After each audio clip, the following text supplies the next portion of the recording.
नमस्कार दोस्तों, मैं राजकुमार मौर्य प्रखर इंडिया यूट्यूब मंच पे आपका स्वागत है। उत्तर प्रदेश में 2027 में विधानसभा का चुनाव है। 2027 के विधानसभा चुनाव के लिए सभी राजनीतिक पार्टियों ने अपनी तैयारी तेज कर दी है। उत्तर प्रदेश की मुख्य विपक्षी पार्टी है समाजवादी पार्टी।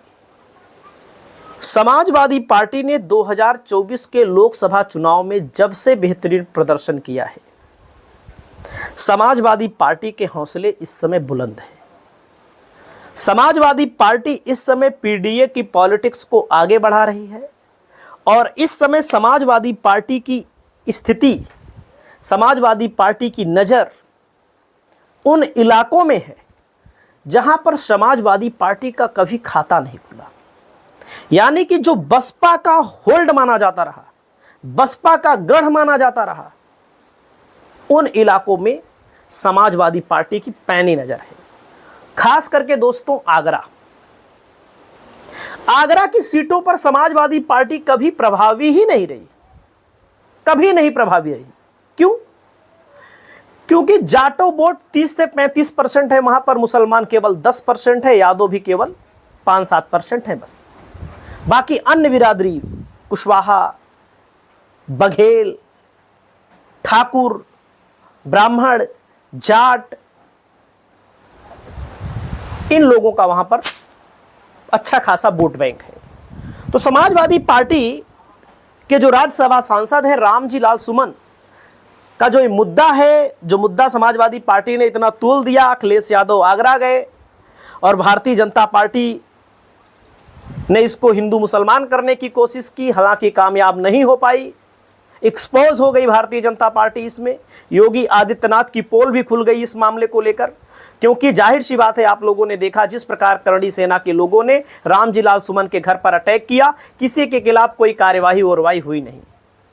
तो दलित समाज में बहुत बड़ा मैसेज गया इससे, बैकवर्ड समाज में बहुत बड़ा मैसेज गया इससे। भाई हो क्या रहा है?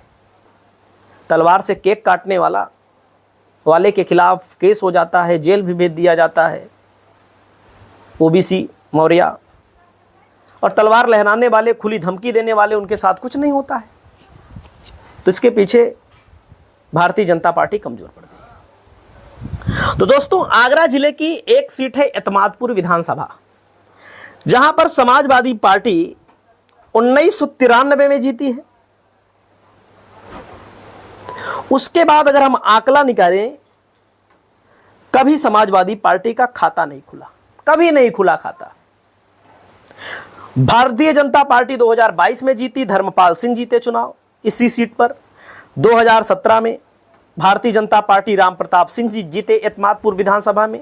यहां का पूरा आंकड़ा हम बता रहे हैं।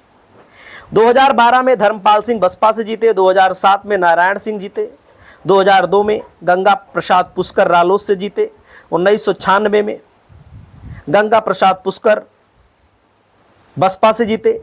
यानी कि पिछले हम अगर जब से 1990 से अगर देखें तो यहां पर चंद्रभान मौर्य 3 बार चुनाव जीते।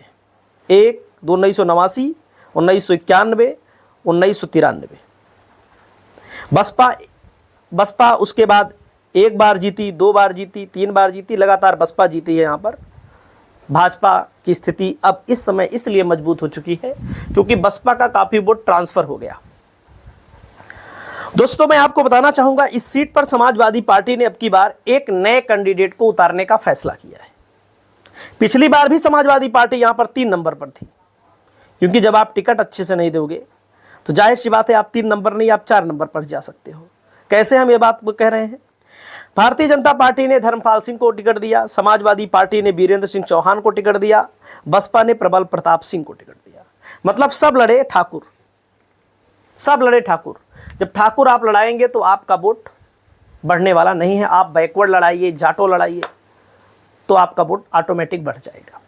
तो समाजवादी पार्टी ने एतमादपुर विधानसभा सीट पर, मैं आपको फोटो भी दिखा दे रहा हूं, राकेश बघेल हैं, पूर्व के जिला पंचायत अध्यक्ष हैं। 2027 में इनको समाजवादी पार्टी टिकट देने जा रही है। पूरी तैयारी है इनकी। ये चुनाव भी लड़ेंगे और चुनाव जिताऊ कैंडिडेट हैं। ऐसी बात नहीं है, चुनाव जिताऊ कैंडिडेट है। हम यह बात कैसे कह रहे हैं दोस्तों, मैं आपको जानकारी के लिए बताना चाहता हूं। 2012 में जाएंगे, समाजवादी पार्टी 8,504 वोटों से हार गई, जब समाजवादी पार्टी ने प्रेम सिंह बघेल को यहां पर मैदान में उतारा था 2012 में। प्रेम सिंह बघेल को 2012 में मैदान में उतारा था यहां पर। लेकिन जब समाजवादी पार्टी यहां पर 2 बार ठाकुर कैंडिडेट मैदान में दे रही है, तो यहां पर समाजवादी पार्टी एकदम से पिट गई। तो आखिरकार यहां की आबादी कितनी है बघेल की, मैं आपको जानकारी के लिए बता दूं दोस्तों। बघेल की आबादी कितनी है, समंड की आबादी कितनी है, बैकवर्ड की आबादी कितनी। सबसे ज्यादा जाटो यहां पर भैया हैं 1 लाख। जाटो मतलब मायावती जी की बिरादरी।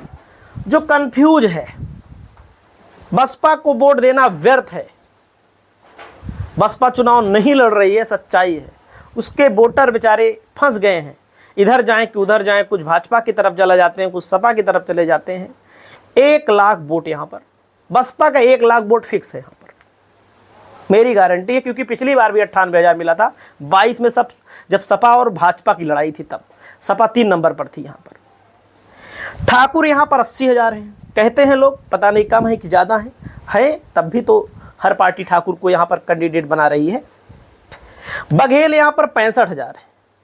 बघेल मतलब पाल, धनगर, कहीं कहीं लोग एससी में भी आते हैं शायद। मुस्लिम यहां पर लगभग 40-45,000 है।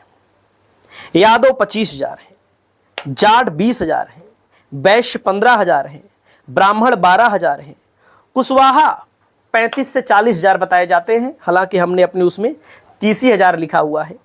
अन्य आबादी में 1.5 लाख आबादी है। तो इस सीट पर दोस्तों या तो कुशवाहा कैंडिडेट मजबूत पड़ सकता है, या तो बघेल कैंडिडेट मजबूत पड़ सकता है। तो कुशवाहा को भी यहां लड़ाया जा सकता है, लेकिन बघेल की स्थिति इसलिए मजबूत है कि जैसे बघेल लड़ेगा तो कुशवाहा का अधिकतर वोट ट्रांसफर हो जाएगा, या कुशवाहा लड़ता है तब भी बघेल का वोट ट्रांसफर हो जाता है। भाजपा ठाकुर को अगर लड़ाती है, समाजवादी पार्टी अदर बैकवर्ड को दे। अदर बैकवर्ड का मतलब यादव ज्यादा है ही नहीं, तो यादव का वोट तो अपने आप आना है। बघेल को लड़ाएगी अगर समाजवादी पार्टी यहां पर, तो कुशवाहा का वोट भी मिल जाएगा समाजवादी पार्टी को, मुस्लिम का भी वोट मिल जाएगा समाजवादी पार्टी को, जाटों का भी वोट मिल जाएगा यहां पर समाजवादी पार्टी को, जाटों का भी वोट मिल जाएगा। क्योंकि आगरा में जो रामजी लाल सुमन के साथ अभद्रता की गई है, उनके बयान को लेकर के जो बदसलूकी की गई है, इससे वैसे बीजेपी के साथ चला जाएगा। तो जाटों का वोट सपा के पाले में आ सकता है, बघेल का आ सकता है, यादव का तो रहेगा ही, और कुशवाहा का रहेगा। अन्य जो छोटी छोटी बिरादरियां हैं, जो समाजवादी विचारधारा के लोग हैं, वो समाजवादी पार्टी को वोट देंगे। बाकी आपकी क्या राय है एतमादपुर विधानसभा सीट को लेकर, कमेंट करके बताइए। नमस्कार।